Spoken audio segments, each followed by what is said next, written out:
11 წლის მარიამ თედლიაშვილი გორის სპორტ სკოლის ძიუდოს დარბაზში 9 თვეა ვარჯიშობს და უკვე რამდენიმე წარმატება აქვს. ბოლო გამარჯვება მან თბილისში გამართულ ეროვნულ ტურნირზე მოიპოვა, სადაც მესამე ადგილი დაიკავა. სპორტის ამ სახეობაში ვარჯიშს დიდი ხანია ოცნებობდა და სურს, რომ ცნობილი მოჭიდავე გოგონა გახდეს.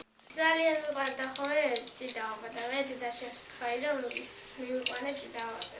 ყველაზე რთული იყო საქართველოზე რომ გავედი. რატო ეკრთული? იმიტომ რომ დიდებში ვიჭიდავ. მარიამის წარმატებები რა თქმა უნდა სასიხარულოა მშობლებისთვისაც, თუმცა ცდილობენ რომ მოზარდი სპორტის პარალელურად ხელოვნებითაც დააინტერესონ.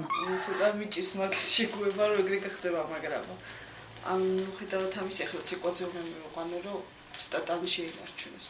ისედაც მეყვარს რა არც გოგორო სპორტით არ დაკავებული ძალიან მეყვარს გაიჩემი ოცნება იყო მამა ჩემი რას მოგუყვანდა მაგრამ მაშინ კომუნისტობის დროს ხო ცოტა სხვა სტილი იყო და ეხლა კიდე უხარიათ.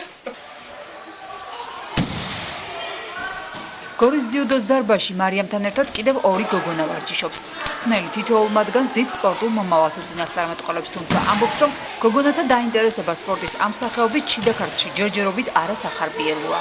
გოგოები ჩვენს რეგიონში დასაწყისი იყო კარგი რომ ჩაერთნენ, მაგრამ რაღაც პერიოდი გაჩერდა. და ეხლა უკვე პირველი მერცხლები არიან ესენი რა დაიწყეს ტრადიცია გვინდა მეტი არაფერი რომ ტრადიციები დამკვიდრდეს გოგოებში. უმჯობესია სადღაც გოგო ვარჯიში დაიწყონ 7-8-9 წლიდან ესე რა უკვე რომ მე დაგვიანებული არ იყოს. უფრო დიდობაში უკვე მე ცოტა უჭირთხოვა.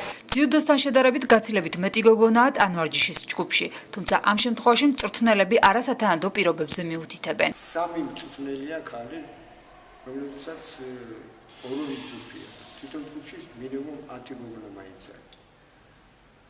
და ჯერჯერობით ჩვენ ესე იგი პატარების გაწვრთნაზე ვართ, იმიტომ თანამედროვე ტანვარჯიში ძალიან რთულია და დაწყებული 5 წლიდან უკვე ნელ-ნელა ესე იგი სწავლობენ თუ ვარჯიშებს. ჩვენ არ გვაქვს საიმისო პირობები რომ აი ოსტატი გაიზარდოს აქ ან მაღალთან იყოს.